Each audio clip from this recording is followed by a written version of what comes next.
Okay, with that, I think we'll get going, and anybody that joins as we're in progress, and we'll just let that be. Good afternoon. Thanks to everyone for attending today's virtual session of the City of London's 2025 annual budget update. My name is Jason Davies. I'm a manager with the City of London's Financial Planning and Policy Office, and I'm going to be the moderator for today's session. With respect to format, today we're going to take everyone through a shared presentation on screen. During the entire session, attendees will be off camera and microphones will be turned off. If you have a question, please feel free to type it in the Zoom Q&A box at any point. On most devices, you can find this feature across the bottom of the window in the Zoom menu. At the end of today's presentation, we'll address all of the questions we've received. But again, we encourage you to submit a question at any time. We're also going to provide our office's contact information at the end of the session. If you think of something afterwards, you can always reach out directly to the budget team at the city. Today's main presenter is Kyle Murray, Director of Financial Planning and Business Support. And we're also joined online by our colleague in Financial Planning and Policy, Rick Lehman. We hope that you find today's session informative. And with that, I'll pass it over to Kyle to begin.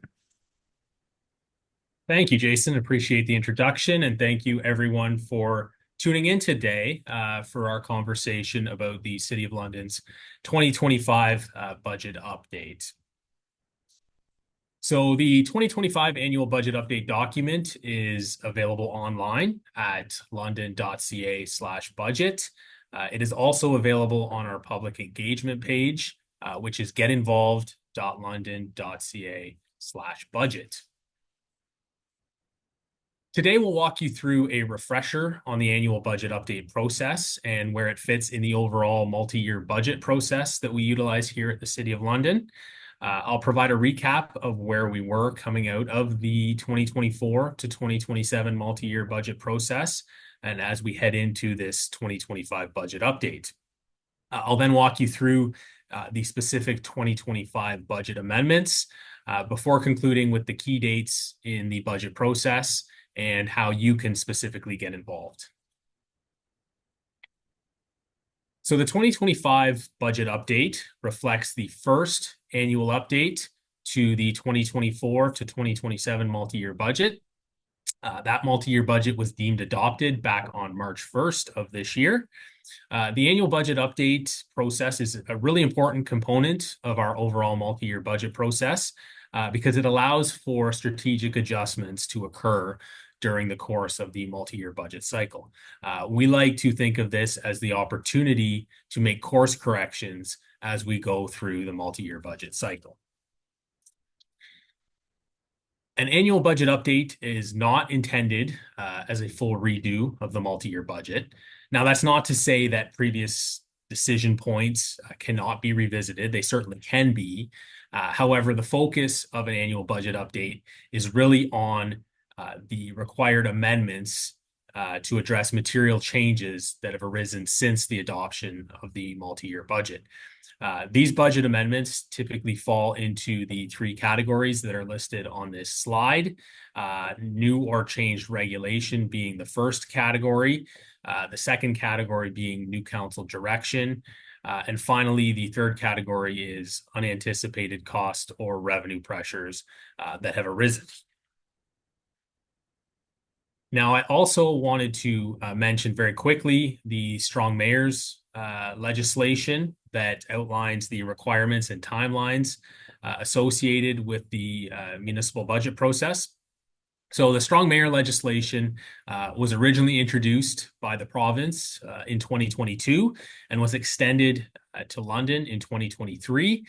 This continues to apply to our municipal budget process. So this process and the associated timelines governed last year's multi-year budget exercise that we went through, and these requirements continue to apply this year. So the specific timelines and requirements are outlined on this slide. The process basically starts with the requirement for a mayor to propose a budget on or before February 1st. Mayor Morgan fulfilled that obligation back on October the 28th when he released his proposed budget for 2025. That then opens a 30-day window for council amendments to the mayor's proposed budget. Following that, there is then a 10-day period for the mayor to provide a written veto of any amendments that council makes to the budget. And then following that is a 15-day period for council to potentially override the mayor's veto with a 2/3 majority. So there's a very structured process that needs to be followed under the new Strong Mayors legislation. So before we get into the details of the 2025 budget update, let's recap where we are coming out of the 2024 to 2027 multi-year budget. So this graph illustrates the tax levy increases that were anticipated based on the adopted multi-year budget from back in March. 8.7% was the budgeted tax levy increase for 2024, and 8.7% was also anticipated for 2025. 2026 and 2027 were projected at 5.7 and 6.7% respectively in the adopted multi-year budget. So this essentially reflects the starting point for the 2025 budget update process. I also wanted to include a bit of a reminder or a recap of where London stands relative to other large Ontario municipalities. So we rely on what's called the annual BMA municipal study, which is completed by an independent third-party organization, and it allows us to compare London to other Ontario municipalities. We specifically look at other Ontario municipalities with a population greater than 100,000 people. And it's important as well to note that this data that you see here on screen reflects 2023 information. The 2024 data is not yet available, unfortunately. So the first comparison you see here on this screen is average residential taxes. London is in green at $3,536 per year. The average is in red at $4,787 per year. And the median is in orange at $4,739 per year.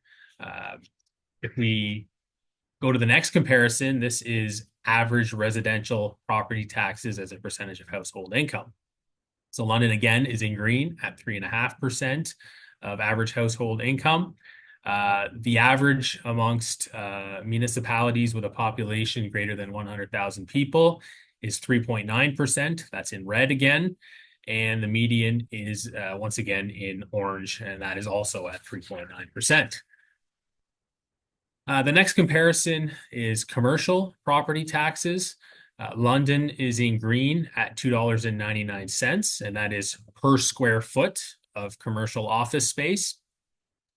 The average, once again, is red at $3.70 per square foot, and the median is in orange at $3.71 per square foot.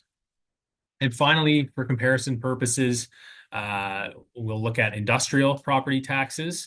So once again, London is in green. That's $1.42 per square foot for standard industrial property. The average amongst large Ontario municipalities is $2.06 per square foot, and the median is in orange again at $1.93 per square foot.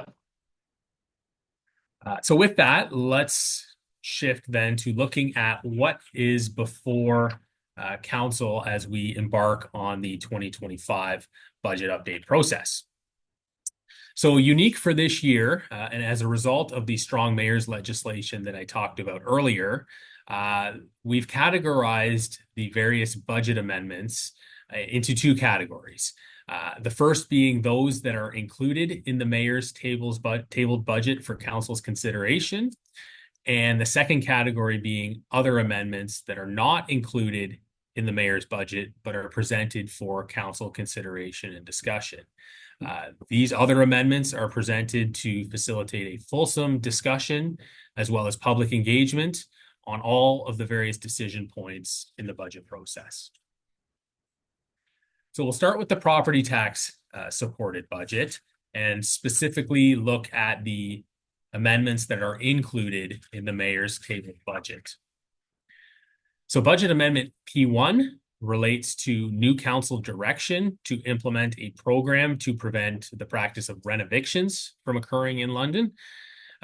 You may be familiar with the term, but renovictions refers to the practice by some landlords of claiming that renovations are required to a rental unit in order to force the tenant out and then to relist the unit at a higher rent. So this new program will introduce additional requirements and controls to ensure that the two parties, both the landlord and the tenant, are aware of the rules in the Residential Tenancies Act, and that there are controls in place to ensure that this is not occurring. So this includes things such as getting a license for the renovations, getting approval from an architect or an engineer that the renovations are so extensive that they require the unit to be vacated, and as well obtaining a building permit for the required work. So this budget amendment P1, reflects the net costs of operationalizing and enforcing these new requirements. Budget Amendment P2 relates to previous direction from Municipal Council as well. Back in July, Municipal Council resolved that Civic Administration be directed to bring forward a budget amendment for the 2025 budget process in order to pause the current City of London Community Grants Program, and specifically the Innovation and Capital and Grassroots streams. These streams collectively reflect approximately $500,000 or a little bit less of annual budget.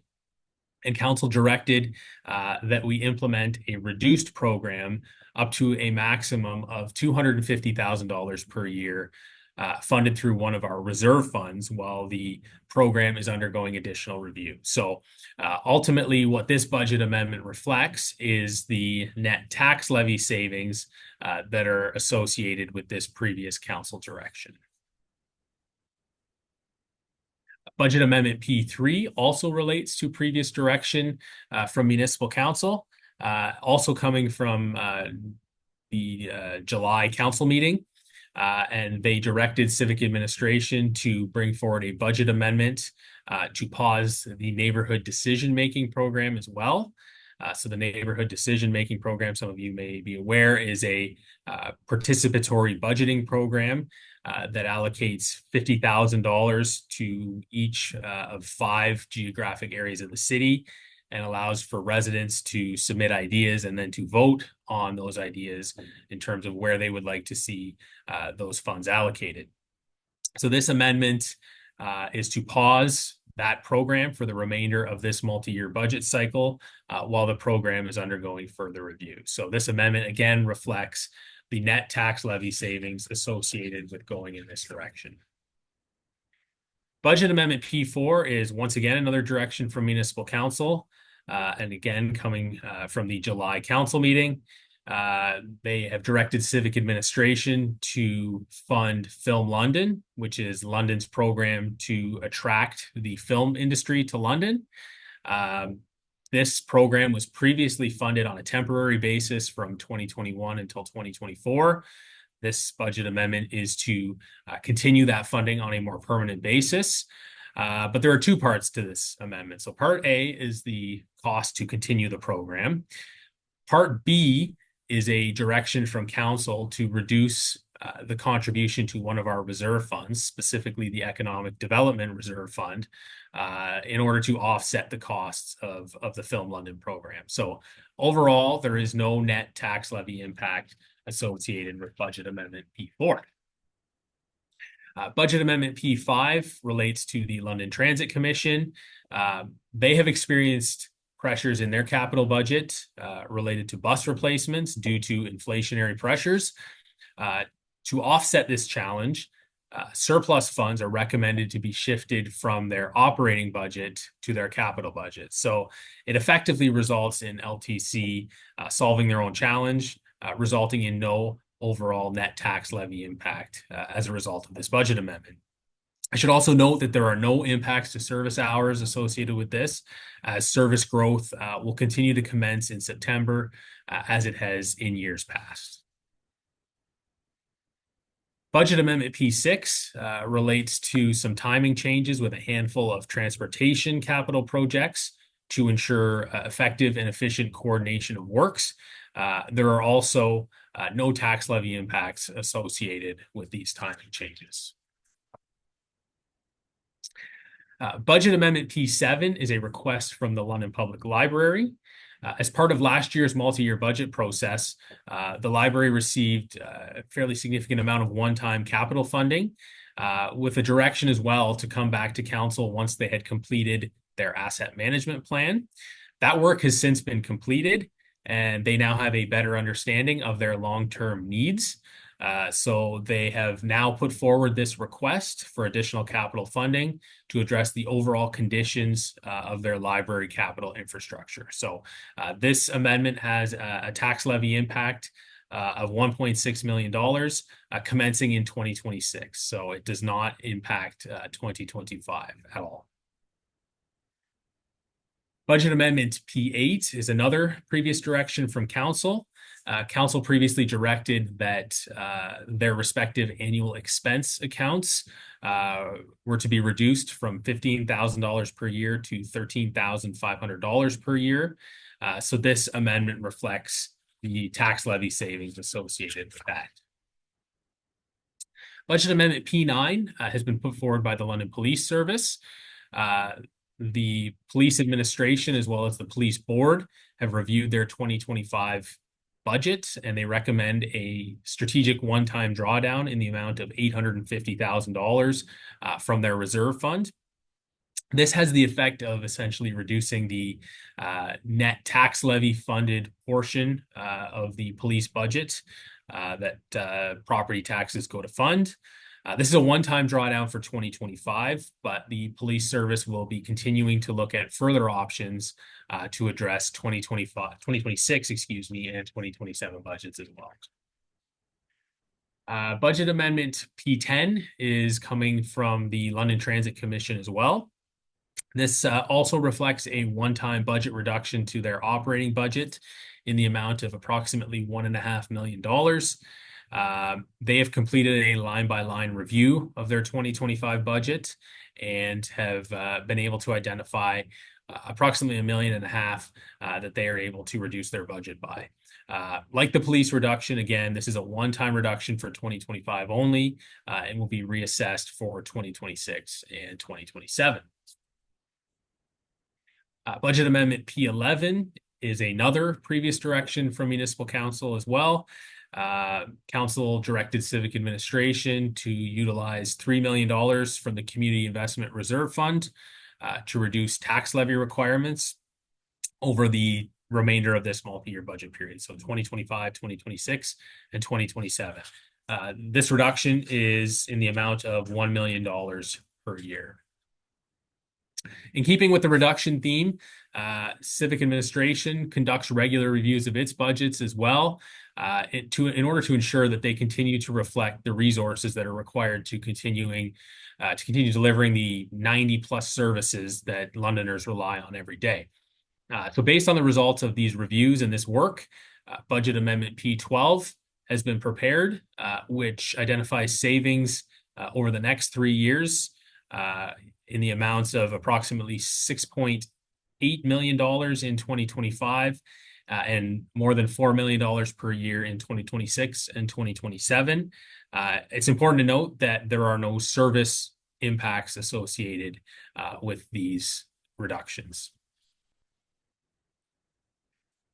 So what is the collective impact then of the 12 budget amendments that I've just walked through that are included in the mayor's budget? Well, the starting point, as I showed you earlier in this presentation, is the dotted blue line on this slide. The updated tax levy impacts are shown as the purple line.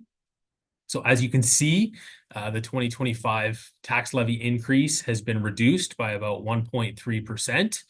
So instead of an 8.7% increase for 2025, that has been reduced to 7.4%. There are slight increases in 2026 and 2027, but those will be reassessed as we start work on the 2026 and 2027 budget updates in future years. I think another important point here to mention is that the budget process alone is not the only factor that ultimately sets the tax increase that a property owner will pay. If we use an analogy, setting the budget is really determining the size of a pie that we're baking. There's another process that we undertake every year. It's called tax policy. That process occurs in the spring, typically after the budget is adopted.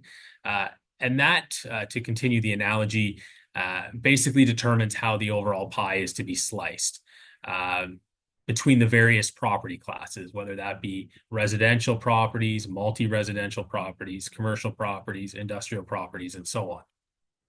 There's also the impact as well of education taxes, which are set by the province, that also need to be layered on.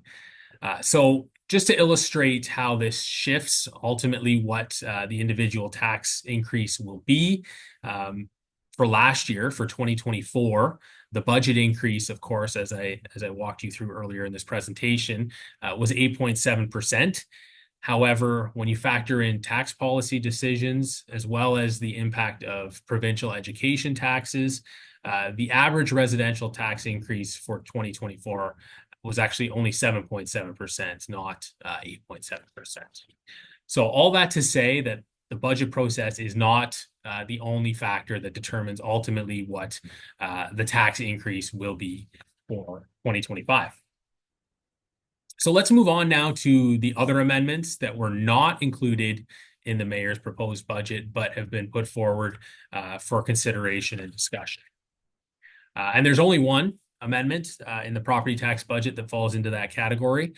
Budget Amendment P13 relates to a request for additional funding from the Arcade Street Mission in order to expand shelter services. This has a request of approximately $4.2 million for each year. Should council wish to support this amendment, they can choose to amend the mayor's proposed budget to include it, but that would result in an additional tax levy pressure of the $4.2 million, which represents approximately an additional 0.5% impact to the tax levy increase. Let's move on quickly as well to the water budget. And it's important to note that, in fact, the city's budget is not just one budget, it is in fact three budgets. We have the property tax budget, which I've just walked you through.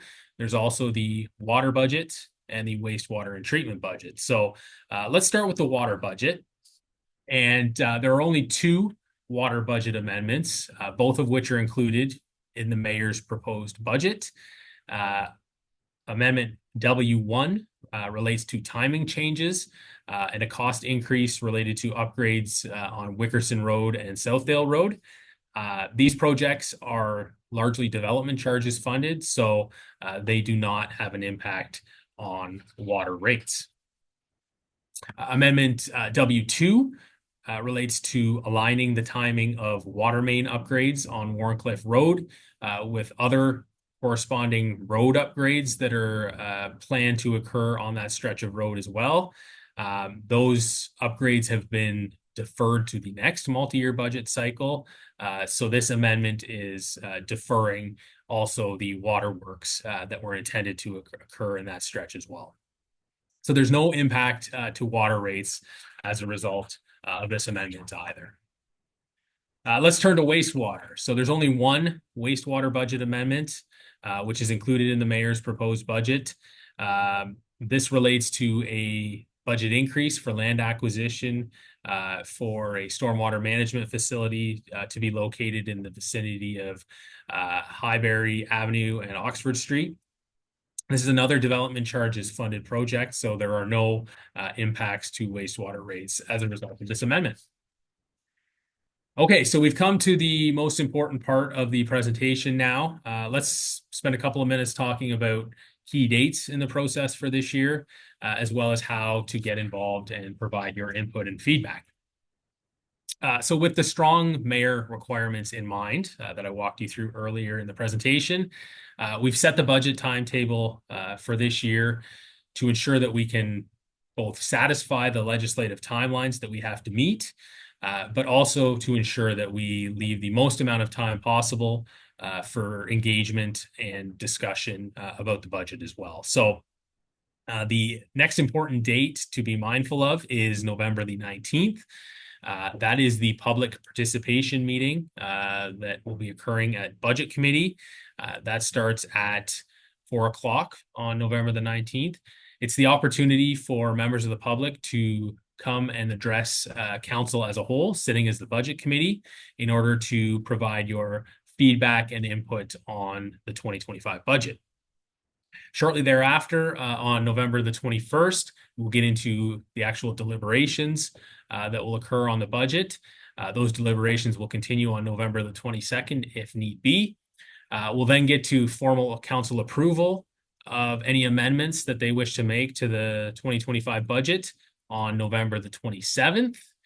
And then subsequent to that, we'll move to the next step in the Strong Mayors process, which is the mayor providing his intentions with respect to whether he intends to veto any of those council amendments. So if we get into that, the budget process will continue into December, but it's possible as well that the process could end as early as kind of the end of November. We also have a few online resources that you might find valuable coming out of today's session.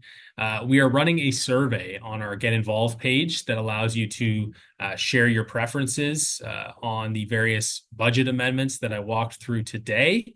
So you can indicate whether you support those budget amendments or not. The survey can be found online on our Get Involved page, and the results will be summarized and provided anonymously, of course, to council prior to deliberations on November the 21st. We also have a handy little tax calculator on our website as well. So that allows you to enter the amount of your property taxes, and you can see where those taxes are allocated to the various city services that we deliver. And if you're interested in learning more about the city's budget or municipal finances in general, we've created a series of short YouTube videos. We call them Finance Flicks. You can find them as well on our Get Involved page. It gives you an opportunity to learn a little bit more about how the municipal budget process works. So finally, the most important slide, the best for last, I would say, how you can get involved in the process. Obviously, the first step is to review the budget information. That's on our Get Involved page, as I mentioned. Once you've reviewed the budget and have had the opportunity to consider those details, we'd encourage you to submit your feedback directly to your councillor. Ultimately, your councillor is your elected representative, and they are the ultimate decision makers. They are the ones who are making the decisions on your behalf. So they are eager to hear your input and feedback. So we'd encourage you to do that. You can do that by contacting your councillor directly. If you don't know who your councillor is, I've included a link on this slide that you can look up who represents your particular area of the city. Your other option, of course, as I mentioned earlier, is to attend the public participation meeting on November the 19th. That's your opportunity to address council as a whole and provide your feedback to all councillors on the various budget decision points. So with that, I'll leave our contact information up on this slide, and I'll turn it back over to Jason to see if there are any questions that have come in to this point. Jason. Thanks, Kyle. So there's a lot of good information. We do have some questions that have come in. Just a reminder, if you still have questions that aren't answered, the Q&A button is there on the bottom menu of the Zoom screen. So please feel free to keep submitting them, and we'll try to address as many here as possible. I'll try to keep these in a similar order to the presentation, Kyle. So first, who do I contact if I have questions on the budget materials when I read them? Great question. So I would say if you have a question about the budget itself, the budget office is probably the best place to contact. Our contact information is up on this screen. Really, budget@london.ca is your best bet, and we have a number of people who monitor that email address and strive to get responses out as quickly as we can. Oftentimes, though, we sometimes receive questions that are more related to city services that are provided and not really so much related to the budget itself. So if your question is more about a city service, I would say The Service London portal is probably your best bet. So you can find that on the main page of the city's website, london.ca. You can also contact the city's main line. That's 519-661-2489 if you have questions about city services, and they'll direct you accordingly. So those would be the two main channels I would suggest, Jason. Okay. Question 2. Does the strong mayor process mean the mayor sets the budget?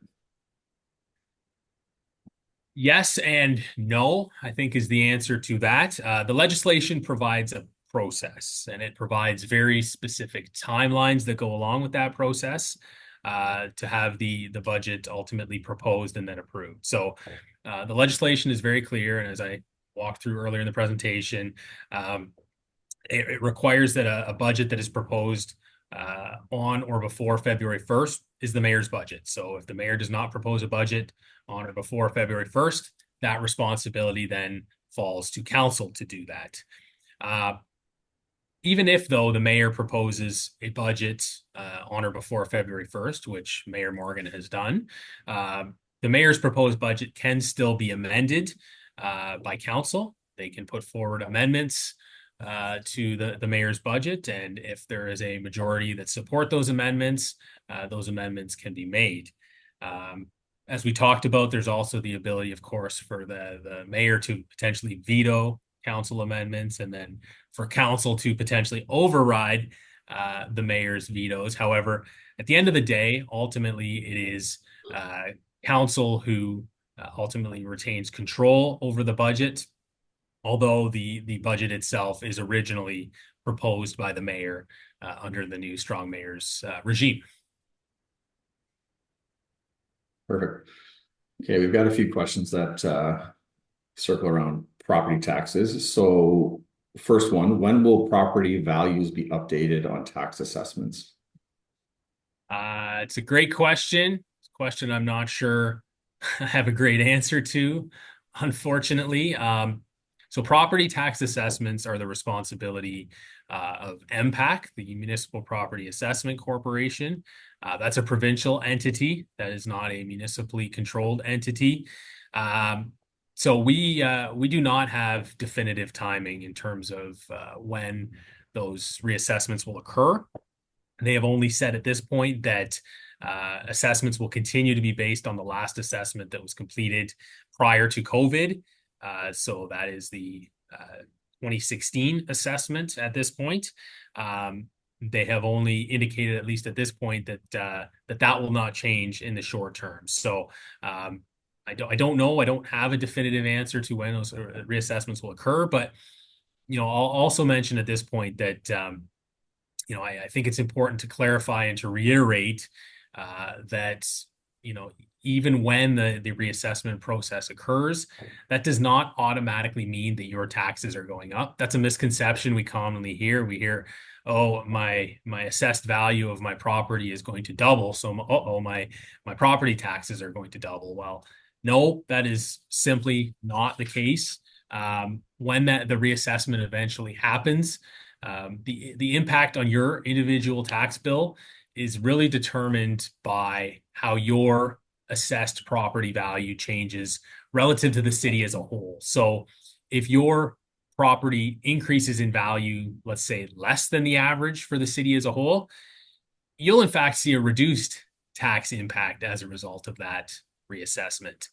On the flip side, if your property, let's say, increases in value by more than the average, then you'll see a greater tax impact. So I think it's important to remember that it's entirely relative to the average, and that a reassessment in and of itself does not necessarily or automatically mean that your property taxes are going up. Yeah, good summary. Next one, when will I know my tax bill? Well, the budget, as we've talked about, will be finalized either later this month or in December. But as I mentioned, that's really only the first step in the process. There are also tax policy decisions that need to be made. And as I talked about, those tax policy decisions don't happen until the springtime typically. So what will happen is that there will be interim tax billings that will be issued towards the end of springtime.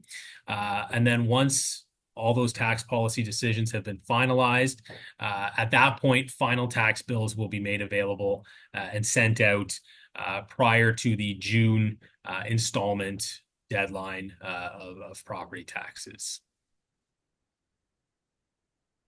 Excellent. Okay, so this is a bit of a part B to that question. So we have a new homeowner in the group, and they'd like to know how property tax is calculated, and does home renovations make any change in property tax? So property taxes fundamentally are based on the assessed value of your property. So whatever your property is assessed at by MPAC, that figure is then multiplied by ultimately the residential property tax rate to determine what your individual tax bill is. So in terms of the specific question related to renovations, I think the best answer I can provide is it depends. The assessed value of your property depends on a lot of things. MPAC looks at a lot of different factors in determining the assessed value or the reassessed value of a particular property. They look at the specific nature of your property, what amenities your property has. They look at comparable properties or similar properties in your area and what those are valued at. So I guess the short answer to that question is renovations may impact ultimately what your tax bill is, because that, of course, factors into kind of the general amenities that your home has. But there are a lot of factors that contribute and that go into it. So, one factor individually, it's hard to know what impact that could have on your specific situation. Great. Okay, we've got a couple questions that have come in about LTC. So business case or a budget amendment P10. Yes. Why does LTC have a surplus in the operating budget when the demand is so strong for improved services? And does the reduction or the transfer to capital mean that LTC is providing less service hours? Yeah. So two separate questions there. I'll deal with the first part first. So budget amendment P10, I believe it is, related to the $1.5 million reduction. So my understanding, and I'm getting this secondhand from LTC, of course, because LTC ultimately determines their budget requirements for the year. But my understanding is LTC had anticipated that their revenues for 2025 would be lower on the basis of potential caps or restrictions on the number of international students that may be coming to London, so that they thought that their ridership revenue may be lower. Ultimately, that has not transpired. So they envision having more revenue than they originally anticipated. And so that's why they're able to reduce the tax levy funded portion of their budget accordingly. So they're going to continue delivering their services and delivering their same services. It's just more a function of what is funding that budget more than anything else. The second part of that question, I think, relates somewhat as well to budget amendments. Is it P7 related to or P5 related to the shift from operating to capital? We've heard from some folks the concern that the shift of operating dollars to capital could ultimately impact service hours. The reality is that any service hour improvements or growth that LTC implements on a yearly basis, those have always occurred as of September. So, for example, if LTC is adding 10,000 additional annual service hours, those service hours historically have always started in September of the year. So they've kind of gone on the basis of a September starting point. What that has meant, though, is that LTC has based their budget requests on what the full annualized cost of those service hours is. So what that has then resulted in is a surplus, because that budget, at least in the first year, has not been required from January to August. So there's been a natural surplus that has resulted when LTC is adding service hours, because those service hours do not get implemented until September. So it is that surplus that has consistently been realized that is recommended to be shifted over to the capital budget. There is no impact on the service hours. The service hours will continue to be implemented. It will just be an implementation as of September, as it has always been.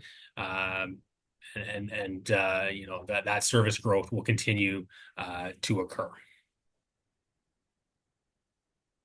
Okay, excellent. I have a question. I think I might have to help you with this one because I've just pulled up the website for it. So the question is, if I don't feel comfortable speaking publicly, how can I participate in the public participation meeting? So typically that's a meeting where citizens would come to council and speak in the gallery at the microphone. Mhm. Understanding that's not a comfortable situation for a lot of people. There are ways to participate in a manner that might make you feel more comfortable. So number one, you can participate virtually via the Zoom meeting from the comfort of your own home. All you have to do is pre-register with clerks by 9 a.m. on November 18th by emailing ppmclerks@london.ca. You can find the information for this just by doing a simple Google search of London Budget Public Participation Meeting, and you'll find it right there. It'll take you right to that homepage. The next way is to send a written submission. The regular deadline for that has passed, but you can still make the added agenda if you make a submission by Monday, November 18th, again at 9 a.m. That submission would show up on the public record and you could do a write-in. Same email address, ppmclerks@london.ca. And the last way, that if you don't feel comfortable speaking publicly, you can just email your counselor. And we've provided sort of the contact information for that before, where you can figure out who your counselor is. And you can send them an email directly to express your concerns. So I hope that covers that one. We've got one last one, Kyle. Mhm. Do we need to inform the municipality whenever we plan to or finish a home renovation? Generally, so admittedly, that's kind of beyond my wheelhouse of the budget. However, generally speaking, anytime that you are contemplating significant renovations, oftentimes a building permit is required in order to undertake those renovations. So my suggestion would be to reach out to our building division. That their information can be found on our website, london.ca. And they would be able to provide some guidance or direction on what the requirements might be in terms of permits, licenses, or requirements as it relates to specific renovations that you may be contemplating. Perfect. So again, I just looked up the website here. I believe they have a general contact email, building@london.ca, if you wanted to send them an email and ask that question. Jay, it really just depends on the scope of what you're doing. So it looks like we've exhausted the current list of submitted questions. So that probably brings us to the conclusion of today's information session. So once again, our office's contact details are on the screen. If anything else comes up, anything comes to mind, don't hesitate to reach out, and we'll endeavor to get back to you quickly. So thank you for your time. We wish you a pleasant rest of your day. Thank you, everyone.